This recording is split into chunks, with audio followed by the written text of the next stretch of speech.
merci d'être là.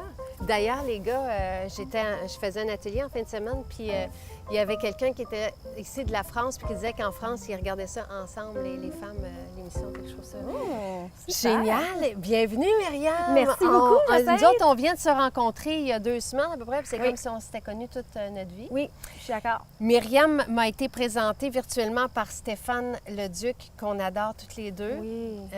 qui a été, en tout cas que moi j'écoutais aussi dans Perfecto. Oui, bien c'est pour ça que je suis en mode, C'est vrai? à cause de lui. C'est un homme fantastique, généreux, et qui connaît tellement ce milieu-là, de la mode. Nous, on va parler de vêtements, mais des vêtements éco. Donc, toi, ta vie, tu as toujours été dans le vêtement. Oui. Puis, à un moment donné, puis tu achetais des vêtements pour des compagnies. Mhm. Puis, à un moment donné, c'était trop. Oui. Tu as fait comme, voyons, qu'est-ce que c'est ça? Tu sais, Oui. on ne peut pas acheter et consommer comme Mhm. ça. Et tu as coupé cette histoire-là, puis tu es partie à Vancouver, puis tu as lancé le Fashion Week. C'est toi qui as lancé le Eco-Fashion Week. Week? Oui, une semaine de mode éco-responsable. Oui, ça faisait presque 15 ans que j'étais dans l'industrie. J'ai travaillé pour des compagnies comme Historia, Jacob. Puis c'est une business où c'est très basé sur faire des sous, hein, puis vendre et vendre et vendre. Mais dans le temps, on avait 4 saisons. Hein? On n'avait pas Internet. On avait 4 livraisons par année. Donc, on ne mettait pas les vêtements en rabais avant la fin de la saison. Maintenant, les rabais font partie De l'achat, de quasiment. l'achat et à chaque semaine, tu as un endroit où tu peux avoir un rabais. Donc, ce qui se passe aussi avec l'arrivée d'Internet et des médias sociaux, ça a créé une demande où avoir beaucoup de vêtements, ça nous fait nous sentir bien. Donc, Et renouveler la garde-robe tout oui, le temps. toujours. Comme si, je sais pas, c'est le pourquoi, hein, pourquoi on achète. Hein, je pense qu'il a changé. C'est plus une nécessité. Je dis souvent, moi, quand j'étais au primaire, j'avais un ensemble de jogging pour chaque jour de la semaine. Ah, tu pas sais. moi, tu vois. Ah ouais? Non, moi, j'étais tellement pas dans la mode, parce que j'ai vécu en Afrique de 10 à 12 ans. Je suis Wow! arrivée au début du secondaire, puis j'étais complètement démodée. Et ça m'a pris quelques années avant de faire, ben oui, il faut que je sois in, tu sais. Mais non, j'avais tout le temps, j'avais 5 morceaux de vêtements, c'est tout, là, Ah tu sais. oui? Ouais. Donc, ça a été vraiment naturel pour moi d'aller dans la mode, puis d'être un acheteur, puis de faire partie de cette business-là où j'étais très fière de négocier ma manufacture en Chine pour 50 cents sur une camisole de 10 et c'était ça. Puis aussi, on n'avait pas accès. On entendait parler de certaines choses au loin, mais quand on n'a pas accès, on ne les voit pas. Ce qu'on ne voit pas, souvent, Ouais. on ignore un petit peu. Donc, à un moment donné, ça a changé. Là, on a accès à ça. On voit le dommage que l'industrie crée. On est la 2e industrie la plus dommageable au monde, C'est ça que je voulais entendre, là. Oui. Et tu me l'as appris après l'huile. l'huile, après Oui, le pétrole. après tout le ça. pétrole. Fait que le vêtement, c'est ce qui crée le plus de dommages sur la planète. Et moi, tu vois, je pensais que c'était plus l'alimentation Non. ou comment, tu sais, les déchets, mais c'est pas ça. Et pourquoi c'est le vêtement? Bien, si on compare à l'alimentation, à la limite, la nourriture, il y a une façon de se décomposer et tout. Le vêtement, on est passé, puis je me trompe peut-être dans la statistique, mais on est passé à acheter, je crois, 400 plus de vêtements, 400 % plus de vêtements dans les 10 dernières années. À un moment donné, je crois que c'est pour ça que je suis partie.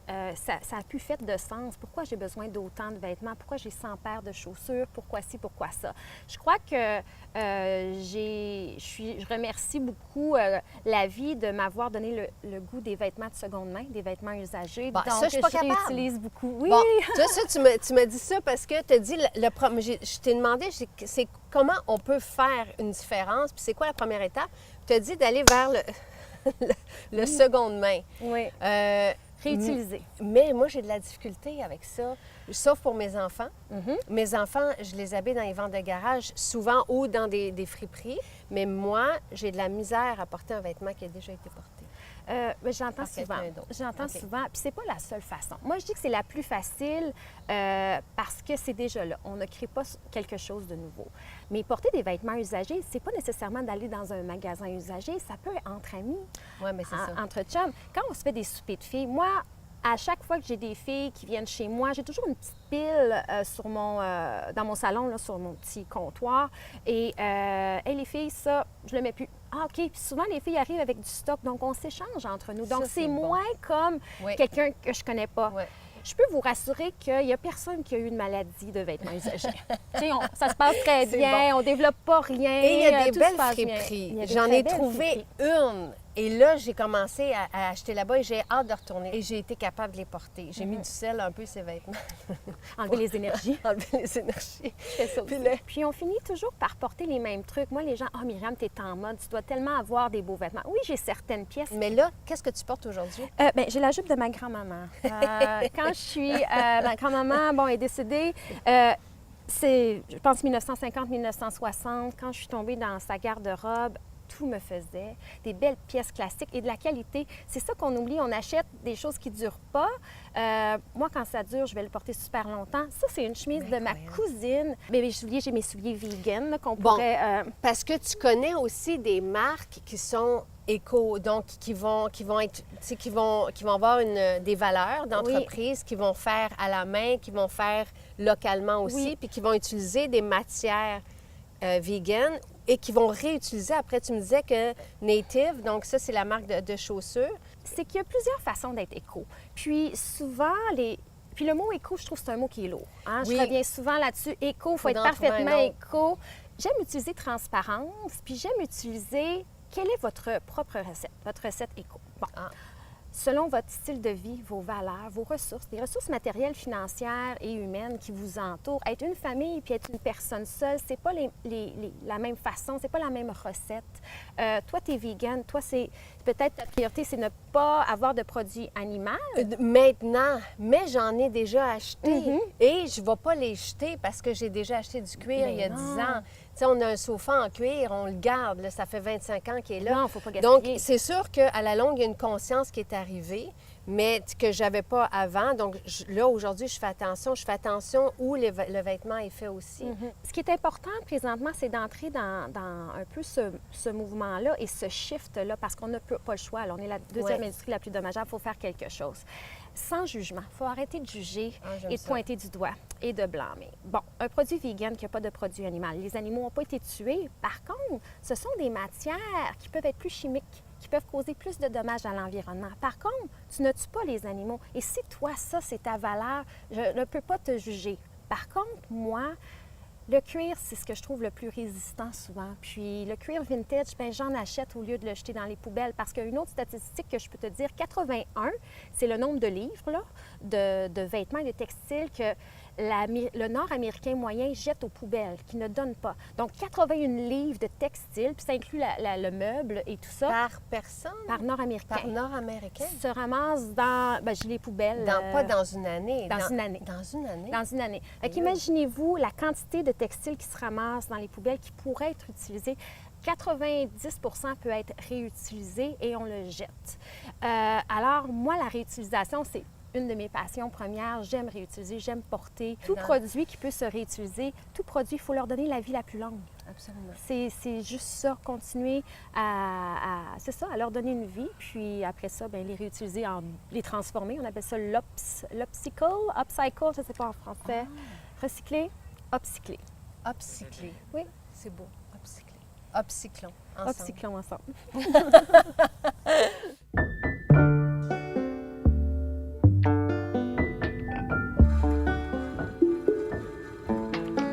C'est que, bon, là, je suis en train de faire, comme je te montrais les photos, là, tu sais, je prends des photos à chaque semaine d'une personne là, qui s'est brûlée au 2e degré. Puis il y a un de mes amis, une connaissance, qui m'a dit, Luc, il dit, je me suis brûlé au 2e degré, là.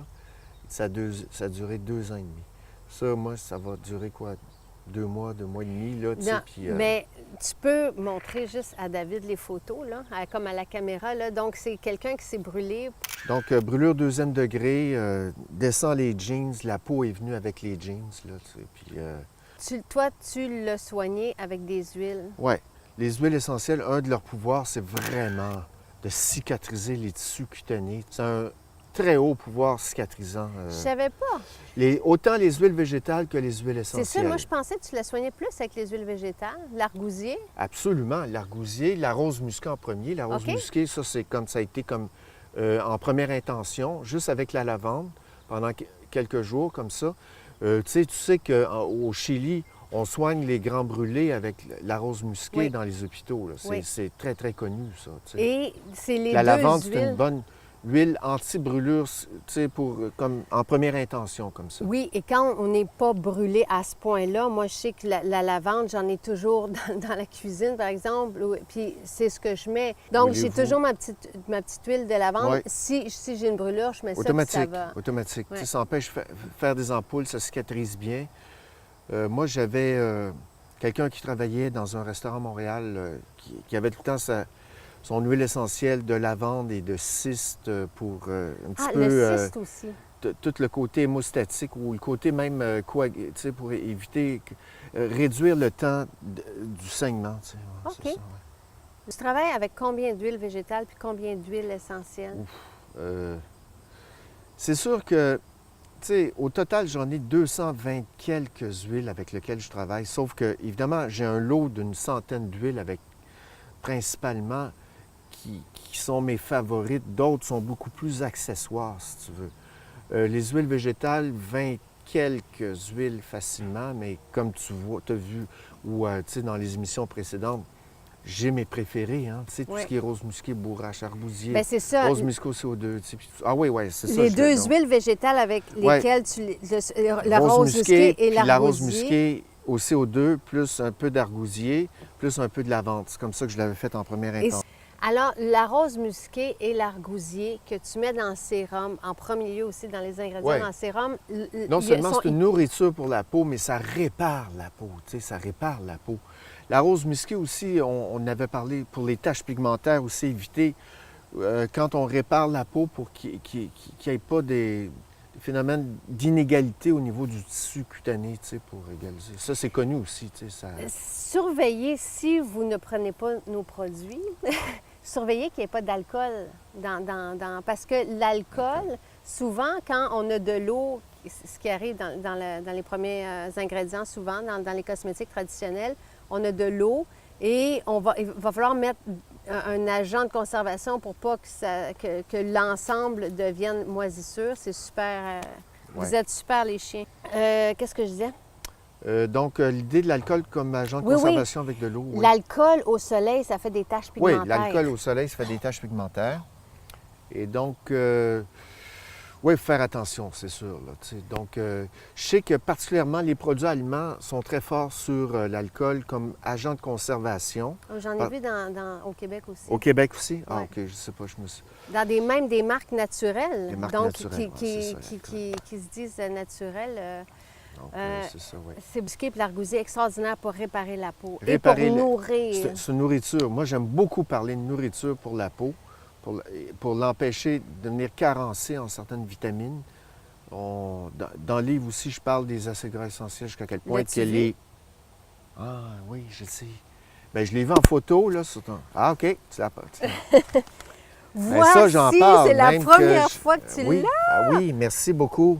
Il est très beau. Vraiment, tu es très belle là-dessus. C'est Bien incroyable. là, c'est pas... Moi, Et puis... je veux juste... Regarde l'épaisseur du livre. Oui. Et là, attends, Il y a j'en beaucoup de profite, j'en contenu. ai pas parlé encore. Non, Je peux en de- parler. Du livre, j'ai pas parlé du livre, fait que je peux en parler un petit peu. Certainement. Parce que tout ça, c'est toi, dans Non. le fond. Ben quand même, Non, tu sais. non, non. Puis je veux juste, tu sais, regarde, tu sais, on s'est tellement fait poser des questions dans les 3 dernières années Mhm. et Jocelyne et toi, vous arrivez à... C'est-tu soigner, c'est-tu réparer, c'est, tu sais, répondre vraiment à toutes ces questions-là et voir les peaux changer de façon phénoménale, vraiment. Dans certains cas, moi, je revois des images dans ma tête, puis c'est incroyable ce qu'on arrive à faire naturellement. Oui. Puis, je voyais pas, et toi, tu devrais écrire un livre, mais Regarde, je l'ai écrit, là. on n'avait pas ce livre-là avec toutes les informations. Et moi, j'avais envie que toutes les informations se retrouvent dans un livre. Et tout ce qu'on a fait ensemble depuis les 3 dernières années se retrouve là. Même Se retrouve, oui, une avant partie, en ça, fait, parce que tu dépasses largement la peau, tu vois, même dans tu sais, tout ce qui est tube digestif, Ben, microbiome, etc., c'est puis important. l'alimentation. C'est important de commencer par l'intestin parce qu'on Oui, ne peut pas Ça réparer commence, là, tout au commence départ. là. Ça, c'est La sûr, peau est sûr, vraiment sûr. le reflet de Ouais. l'intestin. Ouais. Puis évidemment, il y a des recettes. sais, qui accompagne le livre aussi, avec tous les ingrédients beauté, donc beaucoup de végétaux, c'est sûr.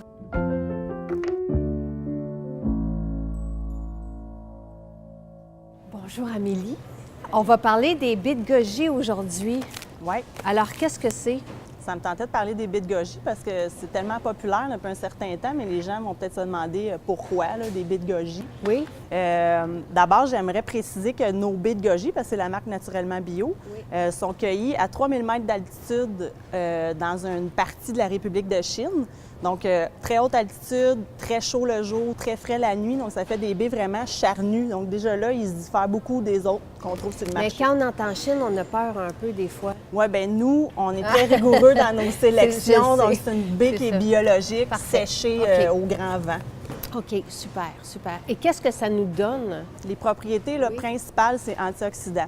Antioxydant au niveau de vitamine C, classique, ou la vitamine A, qui est surtout dans le bêta-carotène, donc source de vitamine A vraiment importante dans la baie de goji. Merveilleux. Fait qu'on rajoute ça dans nos salades, dans nos boules d'énergie, puis... Salade de fruits, trempée au préalable, idéalement, elle va être encore plus agréable à mastiquer. Combien de temps on laisse tremper? Minimum 20 minutes, là, par exemple. Là. OK, super. Passer dans un smoothie, on l'étudie. Trempé au préalable, ça va vraiment Dans un être smoothie. idéal. Parfait, bonne absolument. idée. Puis j'aime ça, tu sais, que ça soit éco-responsable. Moi, j'aime ça aller plus loin que juste l'ingrédient. Et je sais qu'avec votre marque, on peut avoir confiance, mais c'est bien d'écrire la petite histoire que vous redonnez au peuple, le peuple tibétain. Exact. Tu vois, c'est merveilleux. Fantastique.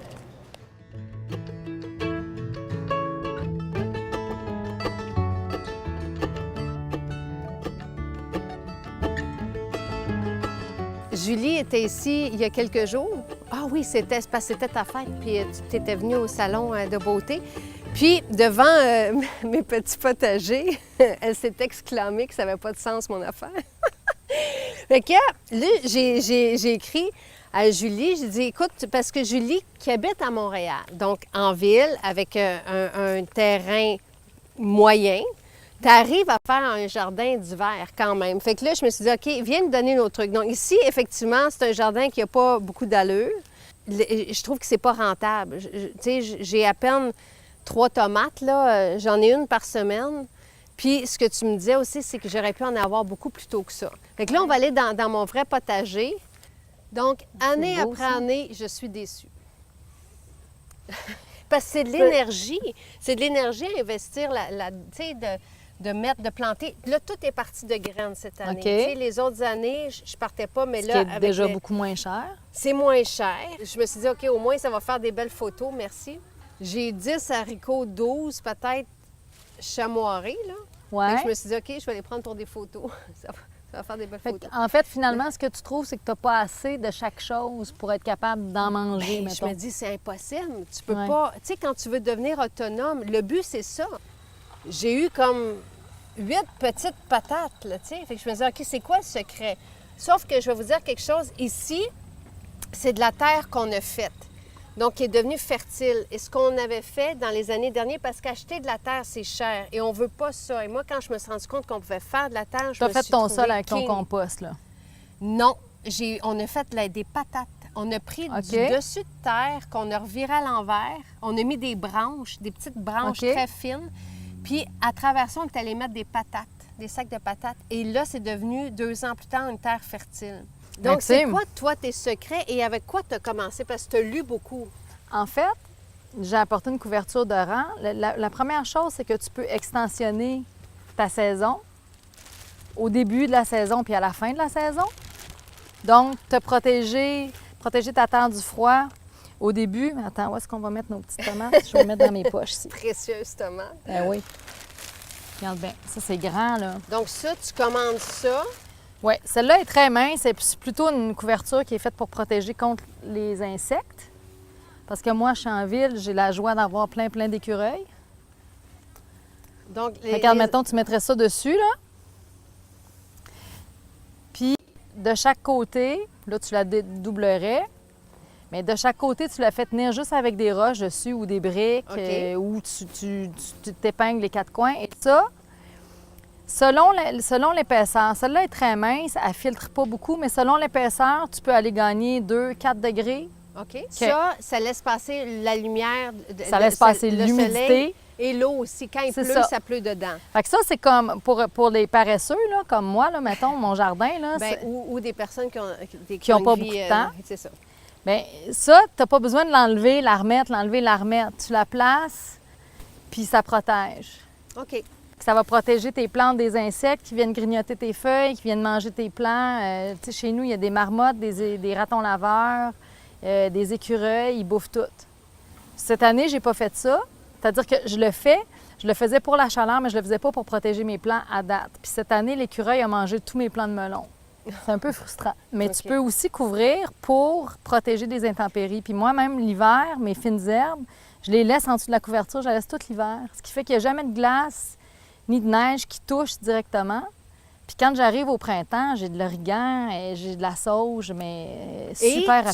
tu laisses là. ton jardin se ressemer tout seul Ouais. aussi. Donc, qu'est-ce qui va repousser que tu n'as pas besoin de replanter? Le persil, OK. je le laisse fleurir puis se replanter. Il y a des laitues qui se replantent aussi. Protéger comme ça, la sauge, elle reprend tout le temps. L'origan, je suis rendue avec une grosse talle d'origan. Je récolte 2 gros bouquets comme ça par été que je fais Puis, sécher. ta salade, là, OK. Là, on se replonge au printemps. OK. Donc, t'es au printemps, tu mets tes graines dans la terre. Mettons que tu t'ennuies d'avoir de la verdure puis quelque chose à faire dehors, là, Oui. tu vas les partir à l'intérieur, Oui. tes OK. salades. Quand ils vont être comme après quelques semaines, ça dépend des variétés, mais dès que le sol est dégelé, tu peux les planter dehors. Puis là, tu couvres. Parfait. Avec Puis si ce tu même drap-là. Plus épais. Un peu Ça plus s'appelle en bon français un floating row cover. C'est une couverture de rang. Celle-là est vraiment transparente. Là, tu peux voir à travers pratiquement. Les autres sont en agribon, une matière, c'est peut-être la même matière, mais plus dense. Et puis, tu as différents degrés pour aller chercher différents degrés de chaleur dans Donc, ta tu mets protection. ça sur tes petits plants C'est ça. au printemps, puis là, t'attends. Puis là, je fais rien. Là, tu manges-tu la salade à tous les jours après? Oui, Pour vrai? pour vrai. Donc, toi, Non, tu ben- récoltes dans décembre puis tu ressèmes en mars, quasiment. Fait que tu as juste un 3 mois là, Ouais. où tu manges pas. L'hiver, je ne l'ai pas bien réussi encore. Je l'ai fait comme un peu à peu près. Puis cet hiver, je vais le faire. Parce qu'en fait, il faut que tu aies de l'espace. Il faut que tu le prévois. Mais toi, tu as beaucoup d'espace qui n'est pas utilisé. Là, Je sais, c'est ça qui est sérieusement. terrible. C'est ça qui est terrible. Fait que, tu sais, admettons que ça ici, c'était défriché, là, puis que tu n'avais pas de gazon ici, puis que ça, c'était ton espace pour tes laitues d'hiver. Oui. Bon, c'est qu'il faut que tu le prévois. C'est que là, tes tomates, ils vont être prêtes très tard. Fait qu'ils vont être prêtes trop tard pour que tu utilises la même place pour faire tes laitues après. Mhm. Fait qu'il faut que tu aies des espaces qui sont comme réservés, puis après ça, il faut que tu te serves de ça pour faire planifier tes rotations aussi de culture d'une année à l'autre. Fait qu'il faut que tu te dessines un plan de la place que tu as, puis tu dis, OK, l'année passée, qu'est-ce qu'il y avait là? C'est quoi c'est la plante qui est compagnon? Puis là, après, tu as plein d'affaires à considérer, mais une fois que tu as tous tes paramètres, puis tu joues avec, tu vas trouver ton jardin. Il faut que la culture suivante des tomates, ça soit une culture qui soit moins énergivore que les tomates. Moi, j'ai commencé à faire de la culture verticale l'année passée. Donc, on a des treillis. Mon chum a construit des treillis sodo. Puis de chaque côté, j'ai des filets. Parce que si, mettons que tu as un plant de courge, OK, de courge butternut, ton plant, il va prendre ça de surface au sol.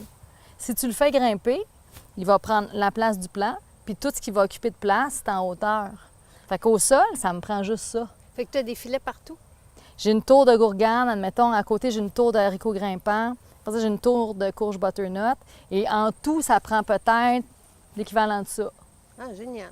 L'idée aussi, c'est qu'il faut que tu plantes des choses que tu manges pour vrai. Oui, mais Tu sais, c'est ça. Moi, je c'est- sais que le kale, tu sais, j'ai un pommier, j'ai mon kale, j'ai des concombres, je me fais des jus verts tous les jours frais avec tous les nutriments. Ouais. Tu sais, je le coupe, je m'en vais le C'est boire ça. direct. Ah, le vertical, c'est extraordinaire. Puis Les je vais avoir- tomates aussi, je là. vais acheter ta sarcleuse japonaise. Ça s'appelle une houe, puis c'est pointu, puis c'est une lame, c'est pointu, fait que c'est précis. Les Japonais, ils travaillent des petits espaces, hein? Fait que les outils qu'ils designent, là, c'est précis. Fait que tu peux aller dans les raccoins. Moi, j'aime les clous carrés, puis toi, t'aimes les outils de jardinage. Ouais, moi, j'aime les outils de jardinage, là. Moi, je suis folle des Écoute, clous carrés. Non, mais leur pelle pour planter, c'est en fer forgé à la main. Je veux dire, moi, je peux m'asseoir puis la regarder. Je suis la contente. Ou la prendre en photo, me Oui, l'envoyer. oui, je vais faire ça. Je vais faire ça.